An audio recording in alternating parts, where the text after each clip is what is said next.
அதிமுக பாஜக சீட்டு பேர கணக்கு என்ன வாங்க பார்க்கலாம். தமிழக சட்டசபை தேர்தலில் அதிமுக கூட்டணியில் அங்கம் வகிக்கும் பாஜகவுக்கு எத்தனை தொகுதிகள் அப்படிங்கிறது குறித்து பொதுச் செயலாளர் எடப்பாடி பழனிசாமியிடம் டெல்லி தலைமை பேச்சுவார்த்தை நடத்தியதாக சொல்லப்படுது. அப்போ சில நிபந்தனைகளை டெல்லி தலைமை எடப்பாடி பழனிசாமிக்கு விதிச்சதாகவும் தெரியுது. தமிழக அரசியல் கட்சிகள் எல்லாரும் வரவிருக்கும் சட்டசபை தேர்தலை முன்வச்சு பரபரப்பா இயங்கிக் கொண்டிருக்காங்க. தொகுதி பங்கீடு, கூட்டணி பேச்சுவார்த்தை, எந்தெந்த தொகுதிகள் அப்படிங்கறத பேசி முடிக்க குழுக்களும் கட்சிகளின் சார்பில் நியமிக்கப்பட்டிருக்கு. விஜய் தலைமையிலான தமிழக வெற்றிக் கழகமும் கூட்டணி குறித்து பேச்சுவார்த்தை நடத்த குழு அமைச்சிருக்கு. செங்கோட்டையன் தலைமையில் ஆனந்த் உள்ளிட்டோர் கொண்ட குழு அமைச்சிருக்கு. இந்த தேர்தலில் திமுக கூட்டணி, அதிமுக கூட்டணி, நாம் தமிழர், தாவேக்கான 4 முனை போட்டி நிலவும். நாம் தமிழர் எந்த தேர்தலிலும் கூட்டணி வைக்கிறதில்ல. தாவேக்காவோ கூட்டணி வைத்தால் விஜய் தலைமையை ஏற்கும் கட்சிகள் வரலாம் என்பதால கட்சியை தாவேக்கா தன் கூட்டணியில சேர்க்க இயலாத நிலை இருக்கு. இந்த தேர்தலில் திமுக ஆட்சி அமைக்க கூடாது என்பதற்காக அதிமுக கூட்டணிக்கு தீவிரம் காட்டி வருது. இதற்காக கூட்டணியை வலுப்படுத்தும் முயற்சிகளும் நடைபெறுது.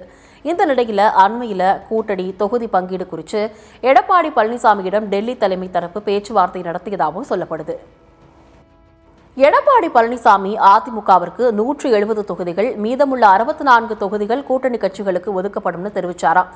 அப்போது டெல்லி தலைமையோ அதெல்லாம் முடியாது, 150 தொகுதிகளில் நீங்க போட்டியிட்டுக் கொள்ளுங்க, மீதமுள்ள 84 தொகுதிகளில் கூட்டணி கட்சிகள் போட்டியிடட்டும் அப்படின்னு சொல்லியிருக்காங்க.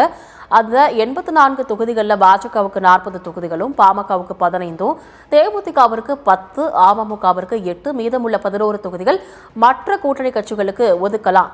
இப்படி செஞ்சாதான் நம்முடன் கூட்டணிக்கு பாமக, தேமுதிக உள்ளிட்ட கட்சிகள் வரும். அனைவரும் ஒருங்கிணைந்தால்தான் திமுகவை தோற்கடிக்க முடியும் அப்படின்னு சொல்லியிருக்காங்க. தொகுதி கணக்கு பார்த்தால் தோல்விதான் கிடைக்கும் அப்படின்னு பேசியதாகவும் தெரியுது. அப்போது கூட எடப்பாடி பழனிசாமி 40 தொகுதிகளை பாஜகவுக்கு கொடுக்க முன்வரலையா, வேண்டுமானால் 5ஐ குறைத்து 35 தொகுதிகள் எடுத்துக்கொள்ளுங்க அப்படின்னு சொல்லியிருக்காரு. அதற்கு சற்று யோசித்த டெல்லி தலைமை 35 தொகுதிகள் எங்களுக்கு போதாது அப்படிங்கிற ரீதியில் இருப்பதா தெரியுது. மேலும் தாங்கள் போட்டியிடும் தொகுதிகளில் வேட்பாளர்கள் எங்கள் சாய்ஸா இருத்தல் வேண்டும் அப்படின்னு தெரிவிச்சிருக்கிறான். இதற்கு எடப்பாடி பழனிசாமி டபுள் ஓகே சொல்லியிருக்காராம். கடந்த மக்களவைத் தேர்தலில் அதிமுக ஒரு தொகுதியில கூட வெற்றி பெறல அப்படிங்கனாலும் சுமார் 23% வாக்குகள் பெற்றது குறிப்பிடத்தக்கது. மேலும் 28 தொகுதிகளில் 2ஆம் இடத்தை பிடிச்சது கட்சியின் அடிப்படை வாக்கு வங்கி இன்னும் நிலையா இருப்பதை காட்டுவதாக கூறப்படுது. அதே தேர்தலில் பாஜகவும் தனித்தனியா போட்டியிட்டு 11 தொகுதிகளில் 2ஆம் இடத்தை பிடிச்சது. இதை அடிப்படையா வச்சுதான் சீட்டு கணக்கு போட்டு வைத்துள்ள பாஜகவிற்கு கொங்கு, தென் மண்டலங்கள்ல தான் செல்வாக்கு அதிகம். இதனால அந்த மண்டலங்கள தொகுதிகளை பாஜக கேட்கக்கூடும். அப்போது அந்த மண்டலங்கள்ல விருப்ப மனு கொடுக்க அதிமுகவினர் அதிருப்தி அடையக்கூடும் அப்படின்னு தெரியுது.